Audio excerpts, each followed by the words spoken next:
luka santata lemni takka jechu mi'eeffatan ka hacee keenya nyaatanii budoota diina wajjin walii galtanii hacee keenya dabarsitanii itti kennitanii nyaatanii suura isaatiin tishartii hojjisiistanii ittiin daldalachaa baatan waggaa shan guuttan amma jabaa keenya waan nyaattan dhabdan budoota goojota sinumayyuu laqa shira xaxee micoo isaatu jalaa qurxate budoota goojota takkittiin ta'e xiqqaa luka santaatan dhugaa rabbii.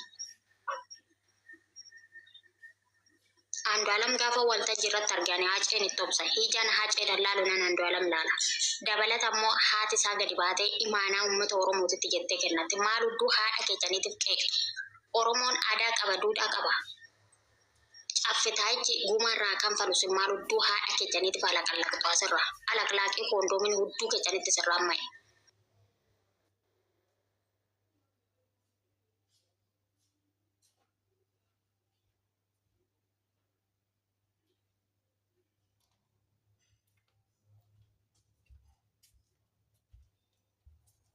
Kia yaada qabdaatti fufame.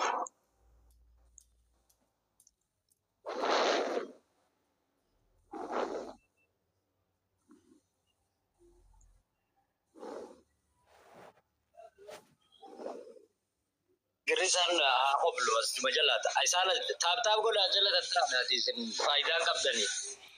Tab share kopti link goda. Akkuma warra artisti Hacaaluu Hundeessaa nyaateetu Andu'aalamiif amamootaadhaa jira. Hattoota. Gaaffii maleedha. Ilmaan gadi. Uummata shama argamuun.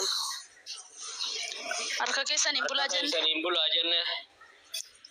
Maariyaa uummata maaluma baddee kanuma warqala. Maali fuudhaan nuti Feesbuukarra ati Feesbuukarra hin jirtu nadhooleen tun maal dalagu jirti Feesbuukarra. Sagateen tun Feesbuukarra intala Photoshoppiidhaan gurraachomsitee Andu'aalamii kana godhee ajjeese jettee hoggaa fiddu isin hin harkitanii uummanni pooppoon naftanyaadhaa tuni. Koomee takkasira ijoollee isaati arsiin haadhaan kun aadaa isaati.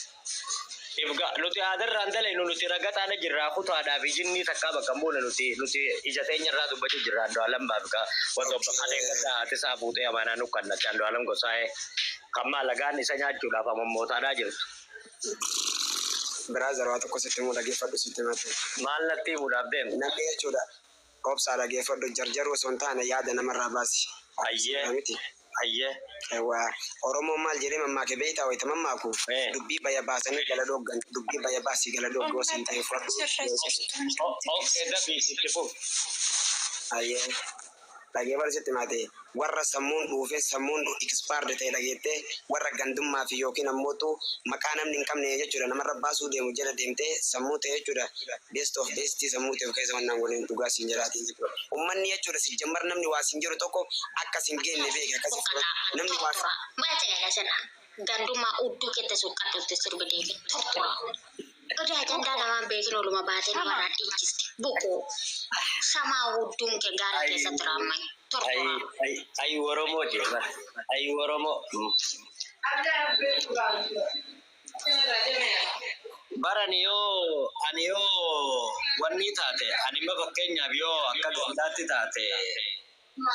Urjii mala baay'ee kolfa jantala. Urjii hottu ol ba'e hottu tis yaada keetti ilaalaa dafii hottu ol ba'e osoo muutiin taane dafi. Sagaleem tiyyamaa deddeebisa. Ofiin boontu biraayi. Bahee deebuume. Keetu deddeebisaa mala baay'ee jettan taasisaa siddistiin siisii shaarmuxa. Sorry Raafi Baangaalii. Urjii rabbi baase urjii sorry jettee 666 tuni indaa'umichi 666 hortuun tuni isaa dhufe. Assalamu alaikum warahmatullahi wabarakatuh. Yo ya Oromo. Waalaikum salaam warahmatullahi wabarakatuh. Bakka nagaan dhufte urjii alole. Nagaa naayita. Maal balleesse qoy. Jaafar mana baay'ee dhabde samticha bukoo. Okay. Annamichaatiin kolfee malee ani isiniin magaala dhuga deemu. Arrabaa sin barbaadu. Warruma artisti Hacaaluu Hundeessaa daadhii galaan nyaateetitu nadhooleen maasirratti adigartanaatitu Andu'aalamiititu gartuu ajjeese jaaniiti qalmaaf Andu'aalam dhaadheessaadhaa jiran. Yaa suni dhugaadha waan jiru maaliif jennaan tokkoffaa nama jabaata Oromoo keessaa nama jabaa hin jaallatani waan ta'eef isaanii warroota PP jala deemetiniin mirga Oromoo hundaa kana jallisee faana deemu waan ta'eef warroota kanarraa aslaan wanti isaan eegamu takka hin jiru waan gaarii isaan dabarsanii sin argitu. Ummata PP kana jechuudha dhugaa dubbachuu fi wantiin isaan achirraa argitu takka wanta miidhaa Oromoo malee fakkeenyaaf ati amma haaceen maaliif warroota biyyi deeggamu. Waa'ee siyaasaa naasa'ina asitti. Waa'ee siyaasaa, waa'ee gandummaa, waa'ee amantaatti naasa'ina hin barbaadu. Warri PP wanni hojjetan achi deema mana keechan bana dhaabbasaasa. Haal falligimani. PP tu peejii keerratti achitti maxxansi jedhani. Abibti dhageessifama basaasa osoo namoonni muraasni osoo barreeffama sanii hin argine waan hin tasitti Boko boqamti nama jala deemte odaa janda namaan beekne. Na biratti ani siyaasa keessa jiru gandummaa nama faarsuu miti, nama amantaa tokko ol kaasee tokko gadi buusuu miti. Ani nama uummata waa'ee PP jechanii achitti hudduu jechanitti piippeffadhaa dhaqaa tokko. Midira borko. Pipi mara kata yumbe wan. Pipi bangola konkolata o namni nama jala demu dite pipi goda nambe kamera wan brambe wan. Narate siyasa betani fashion abra narate fidina. Cerre gala terapi. Alhamdulillah kam nagam. Nagakam. Kira mari rawol.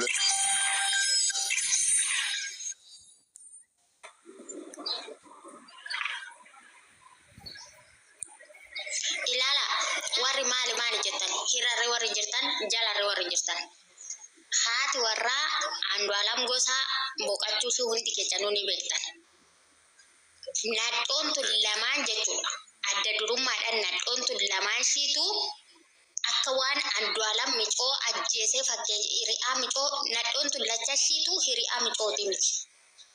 Micooyoon akkama Andu'alam Gosaatitti heerumtee itti naafanii Micoodhaan hin oodaniin waliin dubbisan. Bakka Micoon ooltu bakka Micoon bultu hin beekan. Kan kanneen nadhoo fincaan irratti qoree dhiisite abbaa ishiitu hin beeku. Ragaa ba'ee jiraniyyuu. Har'aa fira Micayyoo fakkaataniiti Andu'alam Gosaatitu akka waan Andu'alam Gosaa Micayyoo ajjeesee fakkeessaniif peejii feesbuuk isaaniitti irratti maxxansan. Intalli Moonet beeksisaa jedhamtu tuni jaalala jedhanii yeedaloof walaloodhaan waa'ee jaalalaa faarsuu jechuun jaalala beeku jechuun miti jette kana jechuun Andu'alam jaalala Micoo tanaa hin qabu isatu ajjeesee jechuu isheeti. Agaannan adiidhaan hin jedhamutti ennaa miti nuti. Ishiin taantee jirtu tun immoo anaa jedhamti.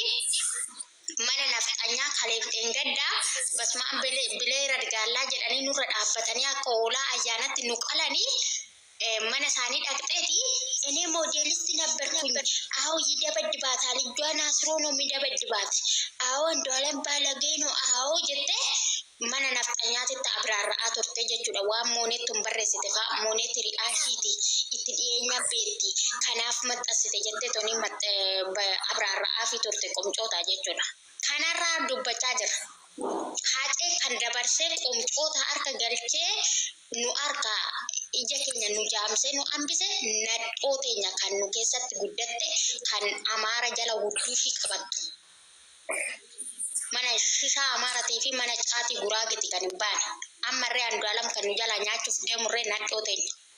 Kanarraa dubbachaa irra waa'ee PP waa'ee cincii achitti mana keechan bana daabbu keecha alfalligimne. Wama hundaara baalaafis. Achi gadi bu'in maati jala taataaf gori ka rabbachitti karan manni kiyya maskiida seete moo beeta kiristaana seete moddoo charjii seete mina kanat qosa qombore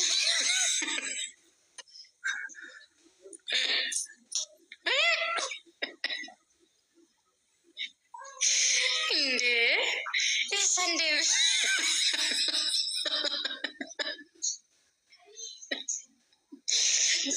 Nana berarah olah dadhabe dengan orang minat kan. Beca Kristan ini lagi sih. Nagaa jirtu. Nagaa terapi non.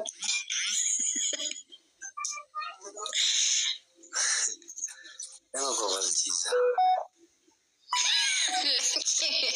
Dura maali dena qorachaa wal ganaas deebi'ee rabbaa laaffisu naan jira.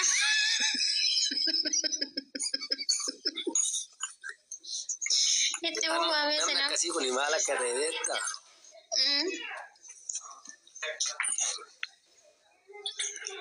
Warra waa'ee nama kanaatii fi waa'ee nama kanaa warra dubbachuu saalfatudha beekte. Dhugaa rabbi warra waa'ee gabaabumatti warra waa'ee hudduu malee waan lubbuun beenne.